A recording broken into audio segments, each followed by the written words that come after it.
Licenciada, buenas noches.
Muy buenas noches con todos. Vamos a dar por inicio con nuestra clase del día de hoy.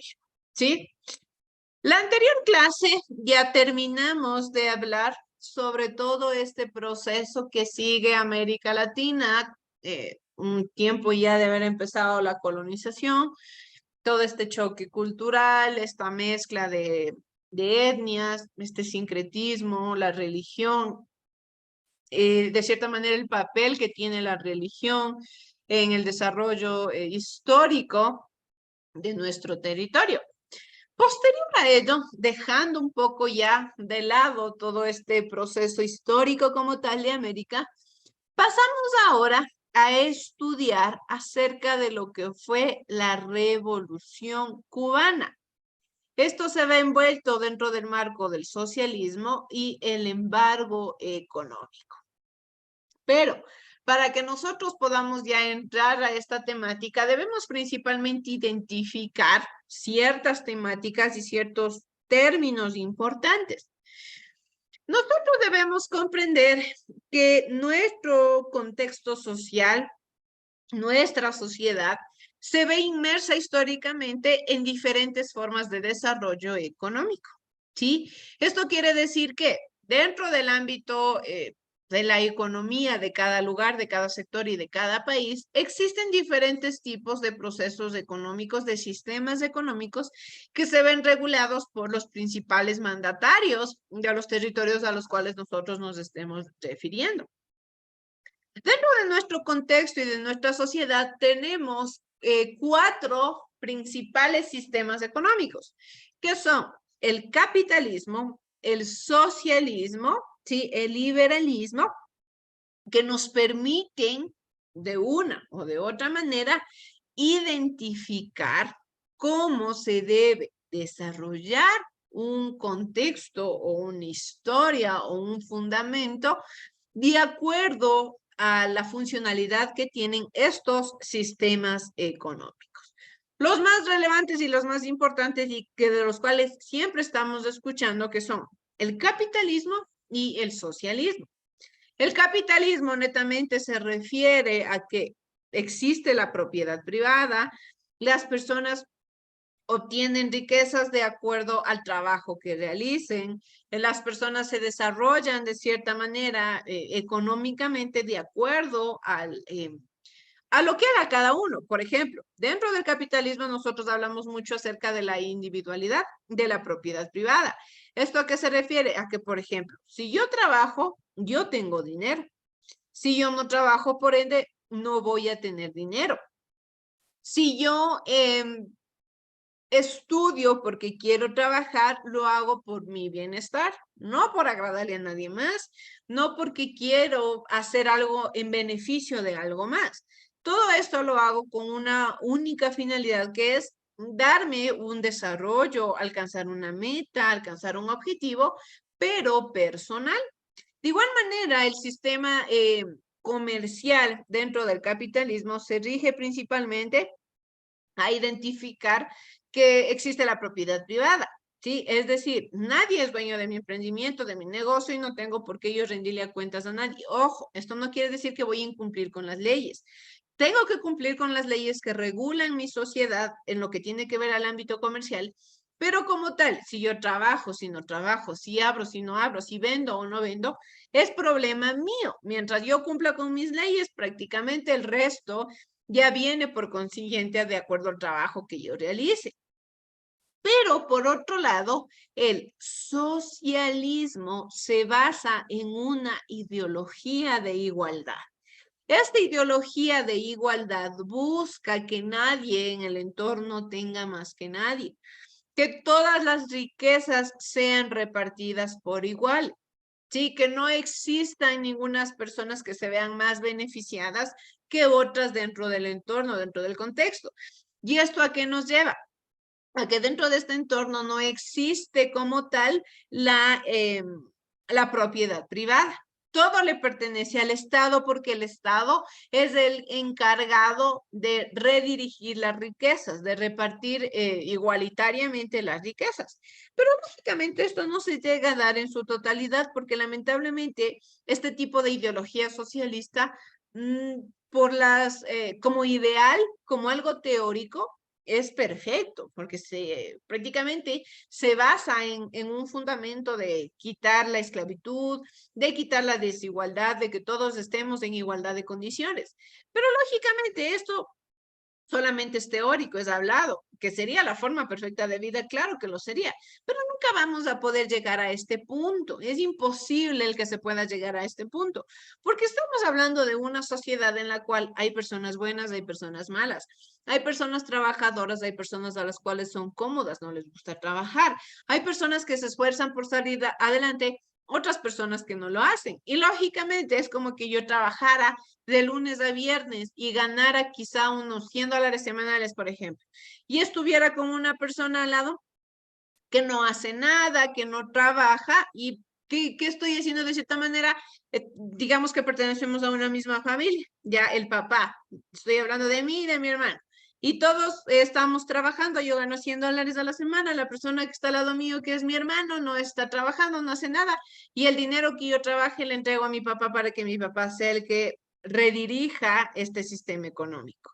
y que a mi hermano que no trabaja, que no hace nada, que pasa de vago, le den una cantidad de dinero y a mí me den la misma cantidad de dinero por el hecho de yo haber trabajado más, se vuelve de cierta manera un poco injusto.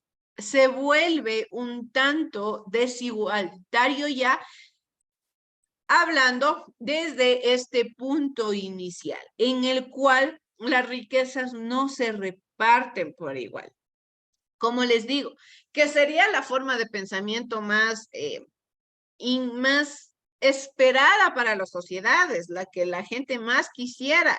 El sueño de todas las personas, claro que lo fuera, pero no va a ser así nunca, porque no estamos hablando de personas que tengan el mismo pensamiento, personas que quieran desarrollarse en un mismo estilo de vida, quizá de producción, de desarrollo, de evolución personal, de evolución laboral, de evolución económica. Cada persona piensa diferente. Hay personas a las que les gusta estar todo el tiempo trabajando, otras a las que no les gusta estar trabajando. Existen, como les digo, diferentes actividades, diferentes formas, diferentes sistemas a desarrollar. Y por ello es importante que nosotros identifiquemos estos sistemas económicos que lógicamente habitan en el contexto social, y en este caso, en la temática que vamos a tratar nosotros principalmente en el día de hoy, que nos referimos a la Revolución Cubana. Cuba siempre se ha mantenido en una forma de pensamiento o en un desarrollo socialista, en un sistema económico socialista. Y la mayoría de países, de sectores, de contextos que se han manejado en este pensamiento, con este estilo, con esta forma de ver a la sociedad, lamentablemente no han llegado a un punto bueno. ¿Por qué? Porque no se habla de trabajar, de prosperar, de la propiedad privada. El hecho de que exista la propiedad privada incentiva a las personas a trabajar por sí mismos. Si hay personas trabajando por sí mismos, por salir adelante, por hacer plata, estamos generando una economía. Sea para bien o sea para mal, estoy generando dinero, estoy haciendo que el dinero se produzca. A diferencia de personas a las cuales no pueden trabajar por sí mismos porque todo le pertenece al Estado, ahí es donde viene el problema, porque ya no hay como tal, el Estado es el único encargado de regular todo, ya no hay personas con el afán quizá de buscar la prosperidad, de buscar salir adelante, de buscar desarrollarse y de cierta manera de sustentar una economía. Porque esa es la base fundamental de todos los sistemas en el mundo entero, el buscar un desarrollo sostenible, una economía sostenible, que me permita utilizar los recursos cotidianos para la evolución, para el desarrollo contextual. Dentro de lo que tiene que ver con la Revolución Cubana, debemos principalmente identificar y evaluar las motivaciones del proceso revolucionario cubano y sus repercusiones en América Latina. Ojo, de aquí en adelante nosotros vamos a ir viendo diferentes sucesos que existieron en diferentes contextos geográficos y cómo estos afectaron a América Latina. Nosotros nunca debemos olvidar que la historia no solamente es yo saber qué pasó en mi territorio y punto, qué pasó en Ecuador, qué pasó en América y ya, el resto no me interesa. Toda la historia universal, me permite a mí identificar quizá qué actitudes, qué costumbres, qué culturas que se desarrollan cerca a mí, en mi contexto, tienen que ver quizá con otro lugar, con otro sector, con un sector muy alejado, con un sector bastante distante al sistema en el cual yo me mantengo actualmente. Hasta el espacio, el lugar más recóndito del mundo entero, ha tenido algo de influencia en nuestro territorio, ¿sí? En nuestra cultura, en nuestra evolución. Todos somos producto de una mezcla cultural, ¿sí? De un choque cultural, sea por una forma voluntaria, sea por una forma brusca, violenta, pero somos producto ¿de qué? De una mezcla cultural. ¿Sí? Y por ello es que nosotros debemos entender cómo los diferentes procesos sociales que han tenido bastante importancia en el contexto histórico han tenido cierto tipo de inferencia en nuestro territorio actual. De igual manera, debemos analizar y discutir el origen, desarrollo y propuestas de los grandes movimientos de liberación de los siglos XVIII, XIX y XX en América Latina, destacando el papel de sus líderes y protagonistas colectivos y la vigencia o caducidad de sus ideales originarios. ¿sí? Vamos a desarrollar entonces esto dentro de la presente clase. Pero para que nosotros ya vayamos un poquito familiarizándonos con el tema, quiero que inicialmente identifiquemos el siguiente video que nos habla sobre lo que es el socialismo. Vamos a ver, por favor. Siempre los seres humanos hemos intentado encontrar un sistema perfecto para vivir mejor. Históricamente, ha habido una lucha entre modelos con más libertades o menos libertades. Uno de ellos es el socialismo. Tanto así que dividió al mundo en dos durante la Guerra Fría, en una lucha por supuestamente un mundo con más libertades económicas versus uno con menos libertades pero más igual. ¿Pero qué es el socialismo?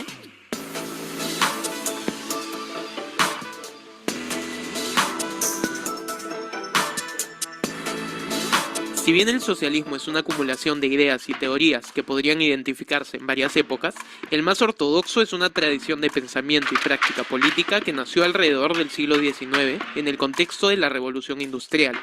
Uno de los pensadores más representativos del socialismo es el filósofo Karl Marx. Cabe recordar que hasta después de la muerte de Marx, el socialismo y el comunismo eran términos usados como sinónimos. Ahora, si entendemos el contexto de su época, podemos entender su análisis.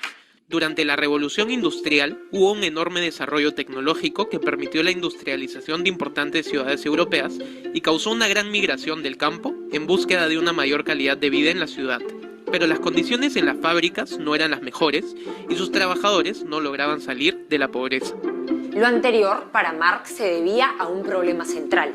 Los medios de producción, como por ejemplo la madera y las herramientas para hacer una mesa, estaban en manos del empresario, el capitalista que finalmente también era dueño del producto final. Así, entonces, Marx no estaba de acuerdo con la existencia de la propiedad privada. Para él, tanto los medios de producción como los bienes debían estar en manos de los trabajadores, quienes daban valor al objeto justo a través de su fuerza de trabajo.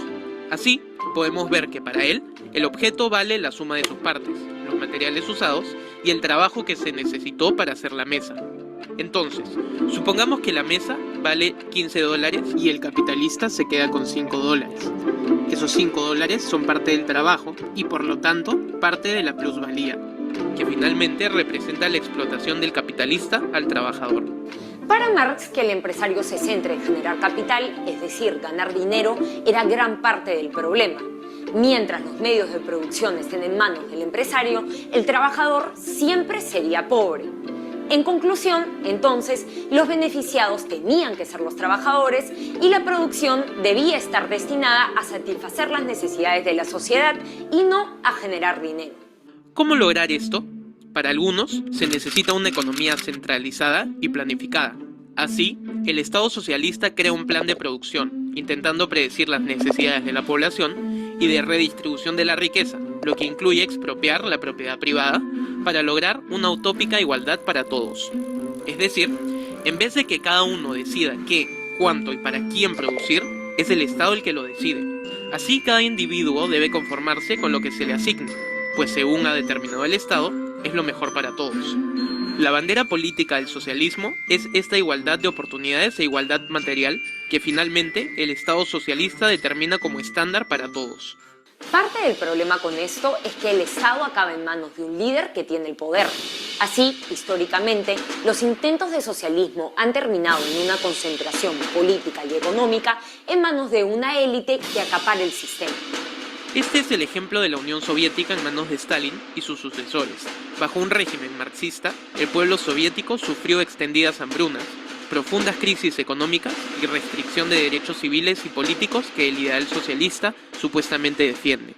Contrario a lo que creía Marx, las clases trabajadoras y el mundo se han vuelto cada vez más ricos. La pobreza se reduce constantemente y además los países con más libertades suelen tener mejor calidad de vida. Así, incluso países considerados socialistas hoy han tenido que adoptar medidas de libre mercado para sobrevivir, como China, que tuvo que abrir su economía al mundo.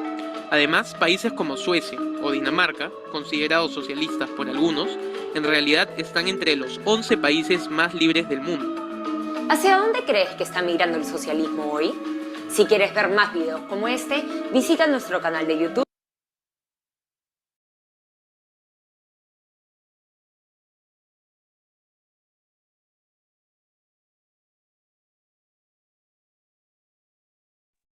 Una vez que ya hemos entendido cuál es la finalidad del socialismo, el origen, cuáles son sus principales objetivos, sus principales referentes, es hora de que pasemos a estudiar a la Revolución Cubana. ¿Por qué? Porque ya entendemos al sistema económico del socialismo. La Revolución Cubana es un movimiento político armado iniciado en 1953 para derrocar al dictador Fulgencio Batista e instalarse en el gobierno. Aunque en principio sus líderes lo negaron, el gobierno revolucionario estableció un estado de corte socialista que perdura hasta la actualidad. Eso es algo que no es de extrañarse y es de conocer público, más allá de un conocer histórico, de el tipo de economía que tiene Cuba, el tipo de sistema que se maneja en Cuba, porque hasta la actualidad se maneja con un Estado, con un sistema socialista. Lamentablemente, al ser socialista es totalmente inmerso en lo que es como individuo, poco, como prácticamente una persona ajena al mundo entero, ¿sí? En Cuba, por ejemplo, no tienen tanto acceso a Internet. Hay ciertas marcas que son internacionalmente conocidas, que no son parte de la economía y del mercado de Cuba. Sí, ¿por qué? Porque de cierta manera este sistema les hace que se hagan un poco extraños y un poco alejados de la cotidianeidad, del comercio mundial, del comercio relacionado a los diferentes sectores del mundo entero, porque lógicamente este sistema les hace que tengan la ideología de consumir propiamente lo de ellos, como así aquí en nuestro país existe, consume primero lo nuestro, pero tampoco quiere decir que estamos alejados de una economía mundial, de las marcas mundialmente conocidas, que en este caso en Cuba sí lo están. Y no solamente es en Cuba, ya es en otros países en los cuales se encuentran alejados de ciertas marcas que son mundialmente conocidas.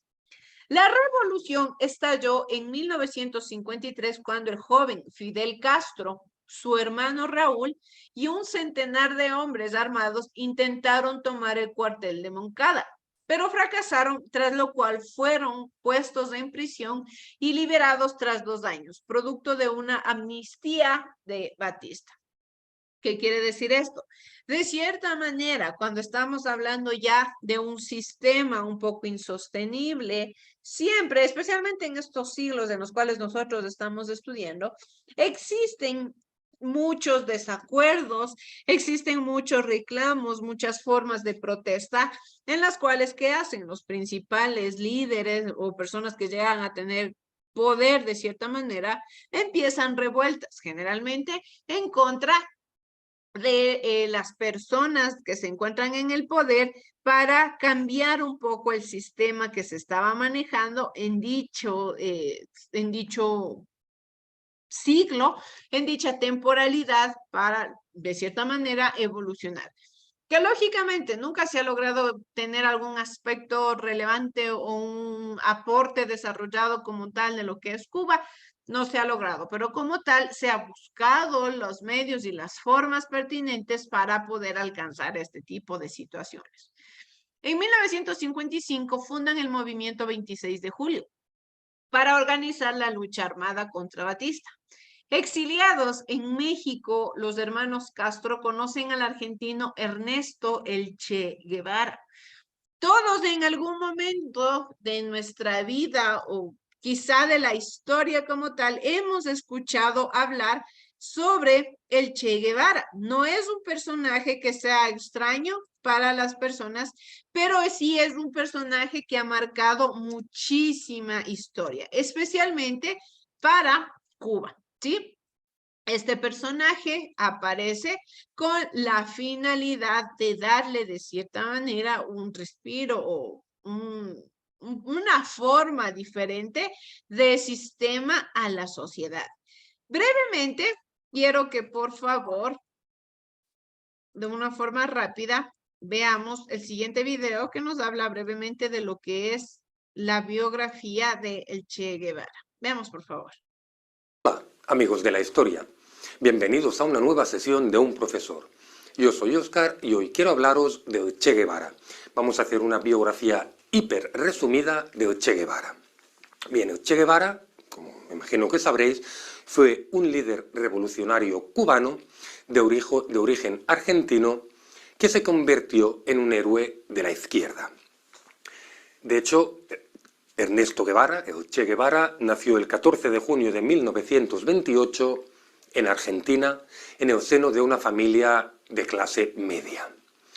Se interesó de joven por la medicina y inició estudios de medicina, pero los medio abandonó, pues él quería viajar. De hecho, viajó por todo Centroamérica y América del Sur, y lo que vio allí lo cambió profundamente, pues se dio cuenta de una pobreza extrema y de una opresión generalizada.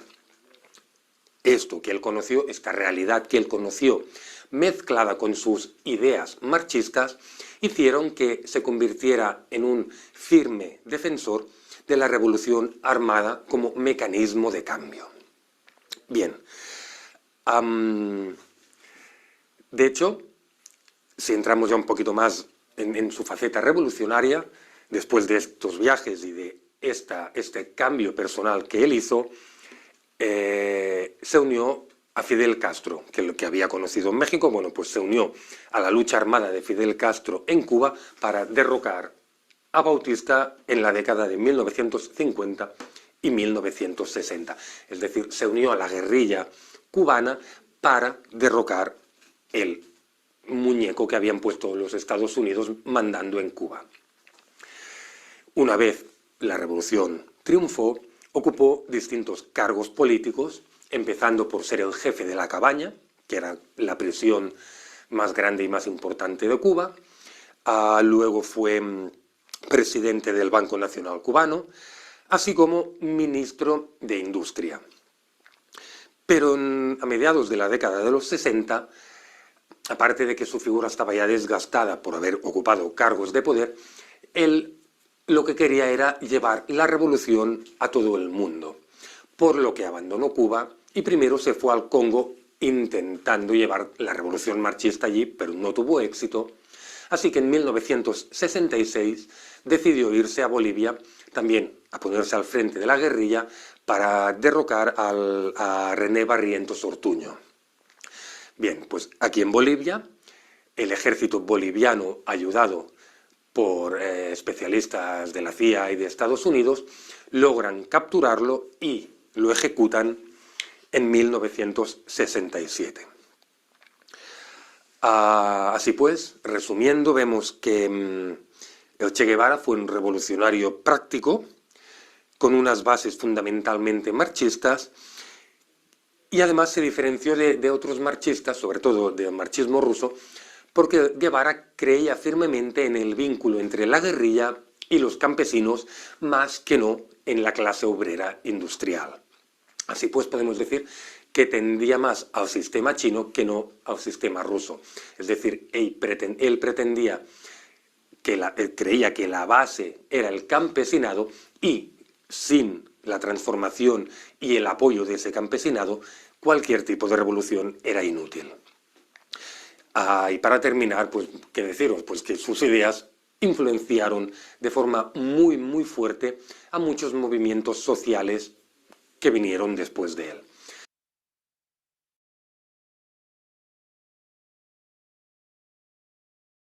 Esta parte es importante, donde nos dice que el Che Guevara, con sus ideales, promovió a muchas otras revoluciones sociales. Generalmente en esta época en Cuba existieron infinidad de revoluciones, y por ello es que el Che Guevara, por esta insistencia, por esta fuerza, por estos grandes ideales bastante contundentes con los cuales se manejaba, logra hacer historia, logra hacer voz, y que prácticamente incluso hasta en la actualidad se lo tome como un personaje relevante dentro de algunos aspectos sociales. Entonces, llegan a México y se unen a Che Guevara y se suma a la causa revolucionaria, junto con 80 hombres que desembarcaron en Cuba el 2 de diciembre de 1956. Pero tras la respuesta del ejército, fueron reducidos a 20.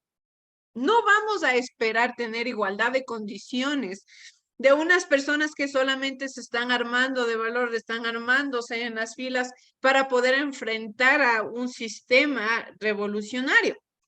Generalmente, lógicamente, estamos hablando, aquí arriba nos dice, es un sistema político armado, tenía grandes armamentos que lógicamente no se comparaban a los que se manejaban dentro de la revolución y por ello es que murieron muchas personas. ¿Sí? Desde entonces, Fidel asumió como estrategia la incorporación del campesinado para hacer crecer las filas del movimiento revolucionario, lo que nos explicaba en el video, porque se tomó como aliado, se tomó como un gran grupo bastante fuerte de aporte al campesinado. Durante los años 57 y 58, la revolución atacó cuarteles, sedes de gobierno y patrullas. Se aprovisionaron de armas y consiguieron importantes victorias. En 1958, ya en vista del avance armado de la revolución, Batista huyó a Santo Domingo y en el año 59 llega victorioso Fidel a Santiago de Cuba. Desde entonces se considera al 1 de enero como el día en el que triunfó la revolución, ¿sí? Esta famosa revolución cubana. ¿Cuáles fueron las causas que llevaron a cabo esta revolución? Bueno, pues principalmente el autoritarismo de Fulgencio Batista. Supuestamente no les gustaba esta forma de gobierno. ¿Por qué digo supuestamente? Porque de una u otra manera las personas que vinieron después del poder se convirtieron en lo mismo, en personas autoritarias. Eran personas que no querían salir del poder. Pero lógicamente la forma en la cual Fulgencio estaba manejando la política, estaba manejando el sistema social, no les parecía. Y llegó al poder mediante un golpe de Estado. Dependencia económica del exterior, en especial de Estados Unidos. Es decir, que prácticamente muchos sistemas sociales y económicos estaban dependiendo de Estados Unidos y eso no les agradaba. Era como que decía, ¿por qué tenemos que estar dependiendo económicamente de otros países, pudiendo ser nosotros mismos autosustentables, pudiendo nosotros mismos desarrollarnos, encontrar quizá un avance, encontrar formas de salir adelante en el ámbito económico? Lógicamente, esto que existe en muchos de los países, que era la corrupción, mala administración y falta de políticas sociales hacia los desposeídos. Como les digo, por más que hayan intentado luchar contra ellos, se terminaron convirtiendo en lo mismo. No lograron cambiar mayor cosa. Seguía existiendo corrupción. Eso es algo que nunca se va a poder erradicar, por más que queramos ser las personas más buenas del mundo. La corrupción es algo de la cotidianeidad de nuestra sociedad y se mantiene ahí. Lógicamente, una mala administración y la falta de políticas sociales hacia los desposeídos. Es decir, las políticas sociales estaban encaminadas netamente a hacer a los ricos más ricos y a los pobres más pobres. No se ayudaba como tal al individuo o a esta parte de la sociedad que necesitaba atención. Y lógicamente el desempleo. El desempleo era algo que no se podía de cierta manera dejar de lado dentro de esta revolución. También llega algo importante que se le conoce como el embargo económico. En virtud de que muchos de los medios de producción confiscados por el gobierno revolucionario eran propiedad de empresas norteamericanas y de que el gobierno de Castro se alineó al bloque socialista soviético, los Estados Unidos establecieron en octubre de 1960 un embargo comercial, económico y financiero conocido también como el bloqueo económico contra la isla.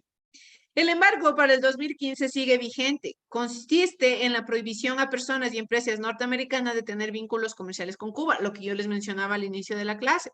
Por ello es que en Cuba no existe como tal mercancía de origen norteamericano, por ejemplo, como KFC, McDonald's, de estas grandes empresas que existen en muchos de los países del mundo, no se encuentran en Cuba porque todavía está roto este lazo. Todavía no se ha logrado subsanar esta diferencia, que prácticamente es como que Cuba dependía económicamente de Estados Unidos, pero existe un fundamento importante en la historia que es la Guerra Fría. La Guerra Fría no habla más que del enfrentamiento de socialistas contra capitalistas, pero fue un enfrentamiento bastante fuerte. Se le llama Guerra Fría porque como tal no hubo enfrentamientos de forma armada, solamente fue mediante amedrentaciones, miedo, pero como tal, un enfrentamiento fuerte armado no hubo, por eso se le llama Guerra Fría.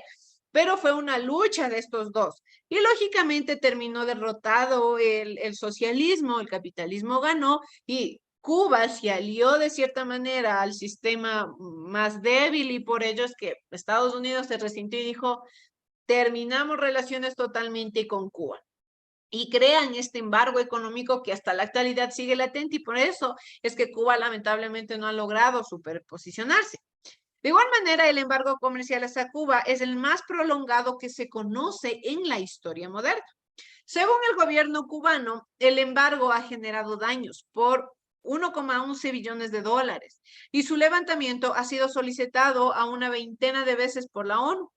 Gracias a los oficios de la Santa Sede el 17 de diciembre del 2014, los presidentes de Estados Unidos, Barack Obama, y Cuba, Raúl Castro, acordaron el descongelamiento de las relaciones políticas y económicas entre sus respectivas naciones.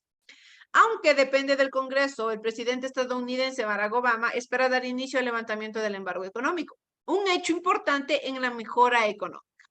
De cierta manera también fue la reapertura de las embajadas de ambas naciones, hecho histórico ocurrido en el año 2015. Ahora, vamos a ver cuál fue la influencia que tuvo la revolución en Latinoamérica.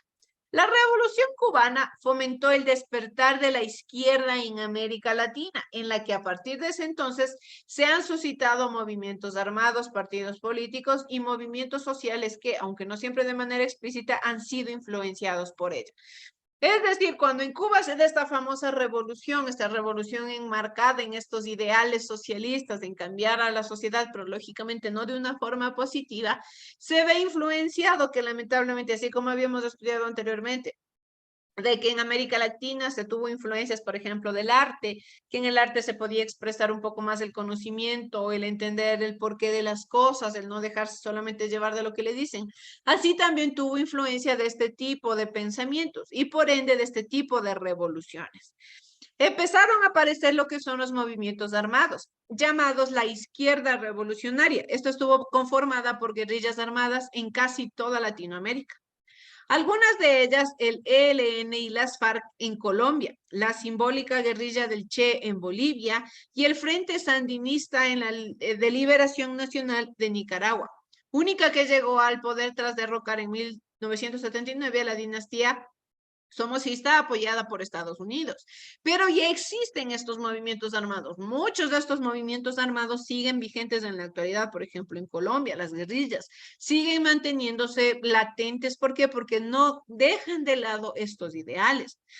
También tenemos la influencia política. La máxima expresión de la izquierda pacífica fue Salvador Allende, quien gobernó Chile de 1970 a 1973, el momento en el que fue derrocado. Desde entonces, la Revolución Cubana no había influenciado más a ningún movimiento político en el poder, hasta la elección del militar Hugo Chávez como presidente de Venezuela en el año 1998, quien 6 años antes intentó dar un golpe de Estado al presidente Carlos Andrés Pérez, inclinado a la economía neoliberal. Chávez inicia el movimiento denominado socialismo del siglo XXI a través de la Revolución Bolivariana. Y aquí empieza el declive total de Venezuela. Por eso es que muchos de nosotros creo que tenemos anécdotas en los cuales muchos ecuatorianos viajaban a Venezuela a trabajar. Venezuela era un país muy próspero, muy desarrollado económicamente. La gente venía haciendo mucho dinero en este país. Gente de aquí de Ecuador se iba a trabajar allí. Pero lamentablemente la mala administración, no ha existido en la historia un país que utilice el sistema político socialista, el sistema económico, que haya logrado tener éxito. ¿Por qué? Porque este sistema no permite como tal la evolución, el desarrollo. Quizás suene un poco irónico e irreal la idea de creer que la propiedad privada, del individualismo, el egoísmo, la desigualdad promueven la economía, pero lo hacen. Las personas que trabajan y las que no trabajan, los ricos y los pobres, son los que como tal promueven una economía, a diferencia de lo que es el socialismo. Que en este caso el socialismo solamente se basa en buscar una igualdad, pero como tal no se logra encontrar un equilibrio. La administración mutua entre Castro y Chávez los llevó a unir fuerzas para promover el socialismo en Latinoamérica. Es así que llegaron a establecer relaciones muy cercanas con los gobiernos de Lula da Silva en Brasil, Néstor Kirchner en Argentina, Evo Morales en Bolivia, Daniel Ortega en Nicaragua y Rafael Correa en Ecuador. Estos gobiernos, aunque no se declararon marxistas, son abiertamente de izquierda y populares. defienden la nacionalización de los sectores estratégicos de sus economías, conservan la propiedad privada y dan prioridad a la inversión social. Como